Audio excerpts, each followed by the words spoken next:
Economists are currently projecting a staggering $17 to $50 billion GDP boost for the US economy from the 2026 World Cup. It sounds incredible, a massive injection of foreign capital that lifts every boat, but there is a specific accounting trick hiding behind those headlines. These projections measure gross economic activity, not net profit. They count every dollar spent at a stadium, but conveniently ignore the massive public costs to host those games, the infrastructure overruns that always happen, and the substitution effect where locals stop spending money at their usual spots to save up for tickets. The real story isn't the headline revenue number, it's the hidden ledger of costs, and the specific tactical opportunities that actually generate profit. Today, we are going to audit the books on three specific fronts: the host city debt traps in Miami and Los Angeles, the sponsorship guerrilla war that threatens official partners, and the fragmented media landscape where the real ad dollars are actually hiding. Let's start with the geography of the money. FIFA and local organizing committees are selling a narrative of unbridled growth for host cities, but when you dig into the municipal filings, the math gets messy. Take Miami as our primary case study. FIFA projects a $1.3 billion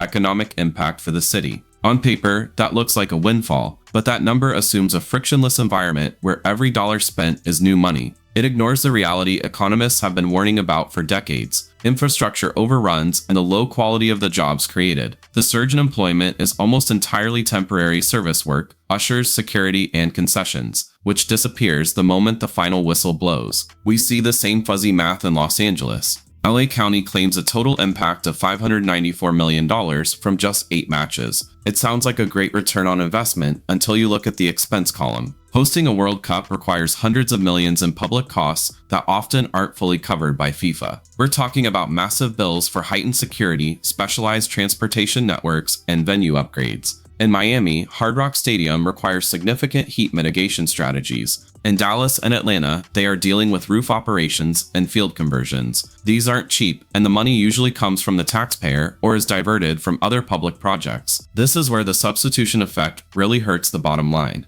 City officials in Atlanta and real estate experts from firms like Greenberg Traurig often talk about the pressure to deliver a legacy benefit to justify the immediate tax burden. They rely on the idea of a tourism boom. But historical data shows that while hospitality sees a surge, regular tourism often dips. Non-fans explicitly avoid host cities because they don't want to deal with the chaos, traffic, and inflated prices. You lose the family of 4 visiting the aquarium to gain the soccer fan buying a beer. It's often a wash. The insider threads on X are already highlighting a discrepancy between ticket demand hype and the reality on the ground. The gold rush for cities is usually a break-even event for the taxpayer. The real winners are the private sector specifically positioned to service the chaos, the construction firms handling the upgrades, the private security firms contracted for the zones, and the logistics companies moving the equipment. For the city budget, it's a gamble, but for the brands trying to capture the attention of those millions of fans, the stakes are even higher. While cities struggle to balance the books, a different battle is brewing in the marketing world. The fight for brand visibility is ruthless, and right now official sponsors are paying a premium to fight off pirates who are rewriting the rules of engagement. While host cities are navigating a public relations minefield regarding their budgets, the corporate sector is fighting a different kind of war. This is where the gap between gross revenue and net profit becomes violent. To understand the battlefield, you have to look at the buy-in. The baseline cost for official FIFA marketing rights sits around $2.7 billion for the cycle. Companies like Visa, Coca-Cola, and Adidas pay these premiums because they are promised exclusivity, a clean venue free from competitors. The expected ROI benchmark for these deals is typically 20 to 30%, which justifies the massive upfront capital. But that return is under attack by a strategy that costs a fraction of the price: ambush marketing. Ambush marketing is the practice of hijacking public attention around an event without paying the organizing body a single dime. It dilutes the value of the official sponsorship because it confuses the consumer about who actually supports the event. The most legendary example of this, and the one that keeps FIFA lawyers awake at night, is the Bavaria beer stunt from the 2010 World Cup. During a match between the Netherlands and Denmark, 36 women entered the stadium wearing generic clothing,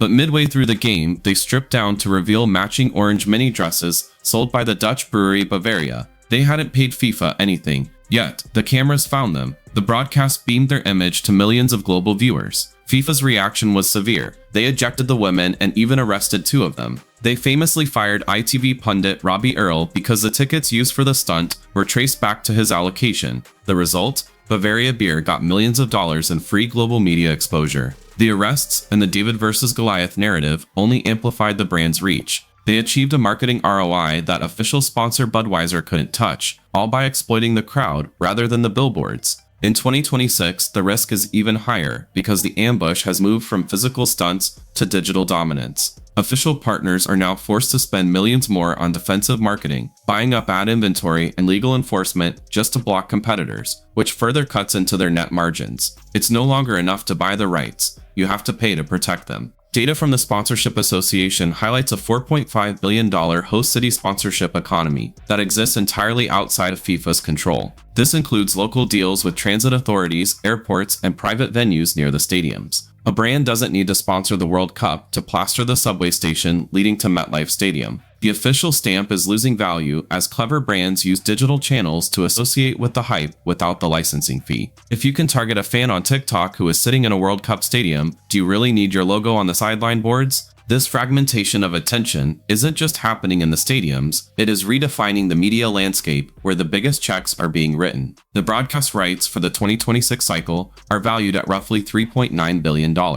In the US, the split is clear. Fox has the English rights, and Telemundo holds the Spanish rights. Telemundo's investment is massive, and the early returns look strong. They have reportedly sold out 90% of their ad inventory already, locking in blue-chip partners like Ford and Samsung. But there is a disconnect between the price of these ads and the reality of where the eyes are actually going. We are seeing a cord-cutting problem that distorts the value of linear TV ad rates. The cost per meal (CPM), the cost to reach 1,000 viewers on linear TV broadcasts for a premier event like this, can soar upwards of $200. Broadcasters justify this by pointing to the massive reach. However, the audience is scattering. The real efficiency is found in the streaming economics. On digital platforms and streaming services, those CPMs often drop to the $50–$100 range. This forces traditional broadcasters to sell significantly more volume to generate the same revenue they made a decade ago. They are sprinting to stay in the same place. Then there is the variable that didn't exist during the last North American hosting cycle, the creator economy.